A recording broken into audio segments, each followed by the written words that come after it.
रणजीत बख्शी जन कल्याण सभा ने किया वरिष्ठ माध्यमिक पाठशाला खैरिया का दौरा। स्थानीय प्रतिनिधियों सहित स्कूल प्रशासन से की बैठक में शिक्षा के मंदिर में बिल्डिंग तथा स्टाफ की कमी पर गहनता से की बातचीत। कहा भोल ठाकरा की तर्ज पर शिक्षा संबंधी समस्याओं का अपने लेवल पर करेंगे सुधार। सभाध्यक्ष अखिल बख्शी का बड़ा बयान। कहा क्षेत्र में शिक्षा के महत्व पर दिया जाएगा बल। नमस्कार, आप देख रहे हैं आरके हिमाचल न्यूज। मैं रमन राणा हाजिर हूं दिन भर के कुछ ताजा अपडेट के साथ। विधानसभा क्षेत्र नूरपुर की पंचायत खैरिया के वरिष्ठ माध्यमिक विद्यालय में उस समय हलचल तेज हो गई जब रणजीत बख्शी जन कल्याण सभा के अध्यक्ष अखिल बख्शी सभा के सदस्यों के साथ स्कूल परिसर में पहुंचे। शिक्षा के मंदिर में पहुंचते ही उन्होंने स्थानीय प्रतिनिधियों और स्कूल के स्टाफ के साथ विस्तृत बैठक कर विद्यार्थियों की शिक्षा से जुड़ी जमीनी हकीकत को समझा। बैठक के दौरान स्कूल में आ रही प्रमुख समस्याओं जैसे बिल्डिंग की कमी, कक्षाओं की दयनीय स्थिति और स्टाफ की भारी कमी पर गंभीर मंथन भी किया। अखिल बख्शी ने स्पष्ट शब्दों में कहा कि शिक्षा केवल पाठ्यक्रम तक ही सीमित नहीं है, बल्कि बेहतर आधारभूत ढांचे और पर्याप्त शिक्षकों से ही शिक्षा को गुणवत्तापूर्ण बनाया जा सकता है।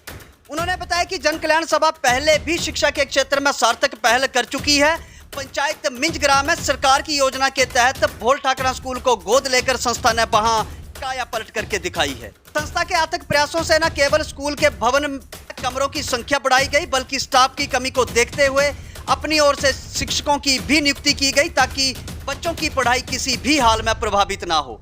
अखिल बख्शी ने कहा कि भोल ठाकरा स्कूल आज एक क्षेत्र में उदाहरण बन चुका है जहां जन सहभागिता और समर्पण से शिक्षा व्यवस्था को नई दिशा मिली है। इसी सकारात्मक सोच और संकल्प के साथ अब जन कल्याण सभा की नजर खैरिया स्कूल की ओर है। उन्होंने बताया कि वर्षों पुराना ये स्कूल आज भी वन विभाग की भूमि पर संचालित हो रहा है, जिसके चलते भवन निर्माण और मरम्मत जैसे जरूरी कार्यों में लगातार बाधाएं उत्पन्न हो रही हैं। उन्होंने चिंता जताते हुए कहा कि जब तक भूमि और भवन संबंधी अड़चनें दूर नहीं होंगी तब तक स्कूल का समुचित विकास संभव ही नहीं है।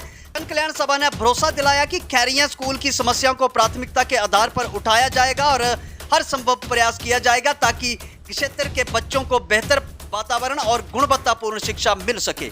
अखिल बख्शी ने दो टूक शब्दों में कहा कि बच्चों का भविष्य किसी भी राजनीति या कागजी प्रक्रिया का मोहताज नहीं होना चाहिए।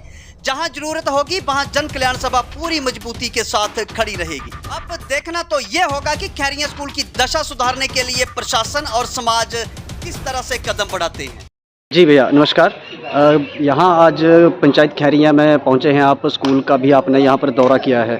क्या कुछ जो है वो आपकी तरफ से रहेगा, क्या कहना चाहिए? जी, इसी में मैं बताना चाहूँगा कि इसके बिल्कुल साथ लगती जो मिंजग्राम की पंचायत है वहाँ पर जीपीएस और जीएमएस भोल ठाकरा को हमने अडॉप्ट किया है और पिछले 1 वर्ष से लगातार हम एजुकेशन में उनके पास काम करते आ रहे हैं। वहाँ पर हमने ये देखा है कि जितने भी बच्चे हैं वहाँ पर स्ट्रेंथ जो थी, शुरुआती स्ट्रेंथ लगभग 20 बच्चों की, लेकिन आज वो शुरुआती जो स्ट्रेंथ है वो धीरे धीरे बढ़ के जो है लगभग वहाँ पर 52 बच्चे जो हैं इस टाइम पर पढ़ रहे हैं और वहाँ पर हमारा काम जो है अब ऑलमोस्ट ख़त्म होने वाला है। इसलिए हम चाह रहे थे कि और किसी गवर्नमेंट स्कूल में हम लोग एक अडॉप्शन के पर्सपेक्टिव से भी उसको देखें और ये देखें कि कहाँ पर किस प्रकार की कमियाँ हैं जिन्हें हम संस्था के तौर पर दूर कर सकते हैं।